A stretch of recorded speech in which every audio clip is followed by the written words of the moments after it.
Everyone, Delta 21 here. It's been a while.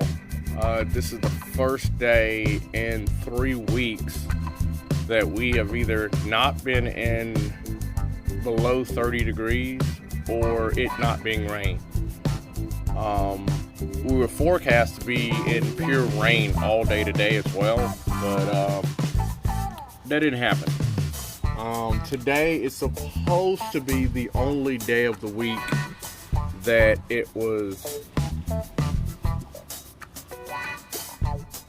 Smart car was creeping. But it was supposed to be at 70, which that didn't turn out the way it was. I think it only went up to 65 or so, which still isn't bad. I do have the old harness out. The new harness is in. It's completely, I won't say completely because I don't have the intake manifold back on it, because you have to remove the intake manifold on the 3.6 flex fuel Pentastar, idiotic design. So that has to be off. I just finished doing a rotation run with the starter, direct voltage, because until I get me another scan tool, which will be either at the end of this week when I'll be ordering one, or it'll be end of next week when I'll be ordering one, to see what's reading and what's not reading with the new harness, to see if I just have to just buy new ones or not. But this is the aftermath of doing that. I've got crap everywhere all over the truck. Yeah. I was going to film the rotation of it, because a lot of people wanted to know if it rotated and if the engine was good. It does rotate. It does everything it's supposed to do. It rotates. No abnormal noise.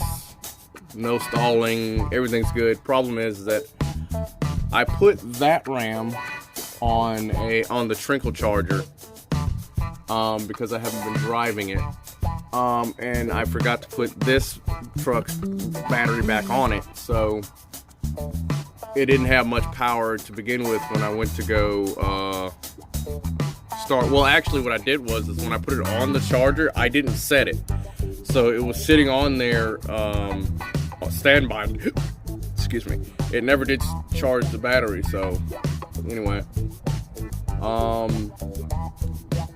I'm debating whether to pull the steering column or actually buy all the other parts. I will cross that road when I get there.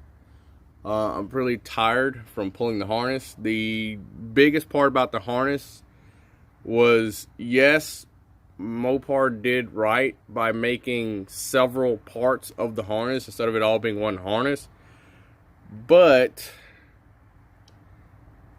they made so many Christmas tree connectors, Christmas tree fasteners to the block, that it's just ridiculous. The only good thing about it is that most of the harness is intact and on the front of the engine, and there's only a couple wires that plug into the back. I'm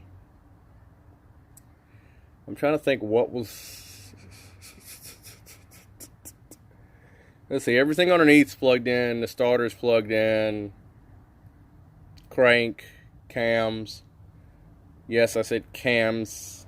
This truck has 4 cam sensors on it. Well, 4 cam phasers on it. The engine computer, if it's even any good, that's plugged in. The main comm connector, which is over there, it's plugged in. Alternator, AC. The only thing that's not plugged in right now is the engine harness. I haven't plugged it back in because I was using direct voltage from the battery to start it, because it was too low to try to do anything else. And without my code reader, I can't force the starter to run anyway. And I think, like I said, the intake manifold is the only thing that's not plugged in. The intake manifold, such as the throttle body, the map sensor, the mass airflow sensor, all that stuff's not plugged in. But everything else on the engine harness is plugged in, is attached, is ready to rock and roll.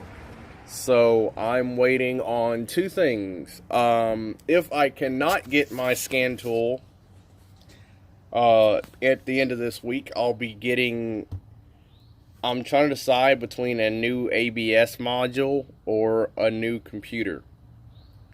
Of course, it will be redundant to get either one of them, because without the computer, without my scan tool, I can't tell if the engine harness did any good. But I did need a new engine harness. Kind of find out at the back of the engine there were two connectors that were broken. Don't know how they were broken, but two that were broken. So I did need a new engine harness anyway, regardless of whether or not it fixes my problem or not. But I do need to get it figured out whether or not I need a new COM connector. And I'll tell you what I mean with a COM connector. All right, that's a COM connector. That is your COM connector right here. This has all of your CAN system wires in it. This one harness also connects to the front module up here, which I think it goes to the purge canister. I think that's a vacuum pump, actually. But I'm pretty sure it's the purge. But it also goes inside of the truck on the main line and connects to this, which this is your CAN hub, your star CAN hub, which that's your main connector that goes through the main harness that goes to the other side, that allows everything to communicate. If I'm not mistaken, that's the ECU. That is the ECU transmission control. I want to say that's ABS, and that one's electronic power steering. And then on the other side, you've got your CAN system for your interior CAN, and then you have your private CAN, which this is your private CAN for this truck, the private CAN. And mostly what's on that is stuff like your HVAC, which I do need to test those as well. I don't have my key.